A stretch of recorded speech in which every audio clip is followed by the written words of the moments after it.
Okay, this is our water heater video. We're in the garage. The home faces south, so this is the east interior wall.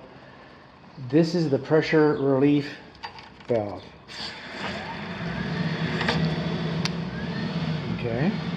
Now, this valve is supposed to have an air brake in the same room as the water heater, and we don't have that. And how would you put an air brake in the same room as the water heater? Well, there's a couple of reasons why we want to have a safety pan underneath here.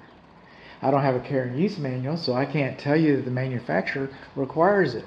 So I just have to, encourage you to find model number RE180 small I and find that and see if they require a safety pan. Because if the manufacturer requires a safety pan, that's what the manufacturer requires. And it still needs a safety pan because the only way to install this with an air gap would be to take this pressure relief valve and take it straight into the safety pan and then have the safety pan go outside. Now this pipe that goes outside, it terminates higher than 6 inches from the ground, and it does not have a 90-degree elbow pointing towards the ground. And that's in the exterior video. That's part of that, where I do the condensing unit and catch all those things together. All right, so we should have an air gap into our safety pan. Is that all, bud? Oh, no, that's not all. You see, this is a high efficiency, this is a Porsche, this is a high efficiency water heater. Okay, what it does is it extracts all the heat out of the energy it produces. So when it exhausts carbon monoxide and other noxious fumes, we can have a plastic vent because it's cool, because we've extracted all the heat out. I'm getting somewhere, I'm getting someplace, I'm going there.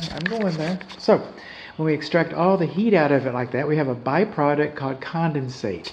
It's highly acidic. And that condensate comes out of this drain port. See how it's capped off? It comes out of this drain port, comes in, makes a loop, terminates with an air gap before it goes to the exterior. So you'd have a safety pan for this drain, and you'd have a safety pan for this drain. There's only one way to really do it. Safety pans don't cost very much. I don't understand why somebody, if your time is important, why would you argue about something that's not expensive? Why would you why would the builder deny that? That's y'all's business, but I don't understand the logic. So, because to install it the way the manufacturer wants it installed and the way the code wants it installed, to install it those ways, it takes a safety pan, an inexpensive safety pan. Now we come along here, and this is the gas coming in. We got a sediment trap. That's a good thing. We come up underneath here, and you see this red tape right here? That's not been molested. Okay? Now, these things are preset at the factory, kind of like if you buy spark plugs. I don't know if you do that or not.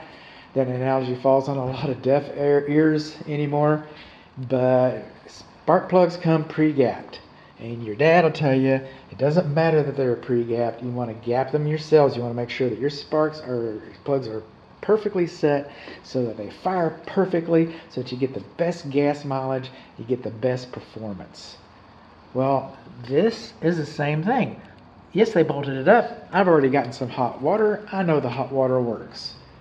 But is it operating as efficiently as it could? Well, the manufacturer is a lot like my dad, okay? And the manufacturer says that should be dialed in with a nanometer.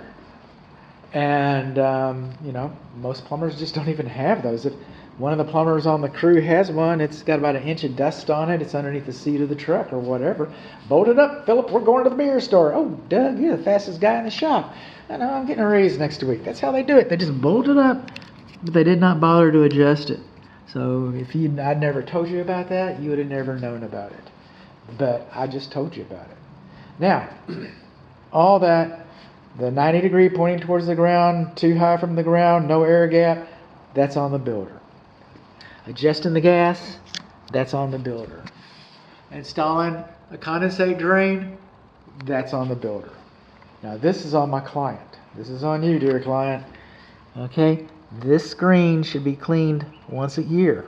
You can isolate it by turning these valves. If you get it wrong, you're going to get wet. It won't be hot water, but you're going to get wet. That's the worst thing that can happen to you. But don't get wet. Just go on YouTube. I've got links and baked inside of your report showing you that'll show you how to do that and to clean the screen out. Because again, this is a Porsche. This is a Maserati. Pick your car. Pick your dream car. It's going to come with some maintenance. And that's how it lasts longer than a regular water heater. And that's how it runs more efficiently than a regular water heater. That's how you get your savings, because these water heaters are on the expensive side. You don't do it, you just turn a 15-year water heater into a 7-year water heater. So that's my sermon for the day. Screen clean. All right? But for the builder, no air gap, no safety pan, no condensate drain, and since it is going to go outside, I would be reasonable to assume you may or may not want to invest. And again, this might be this might be on my client, might be on the builder. Maybe y'all can agree on something. But this condensate drain, having a neutralizing filter would be ideal.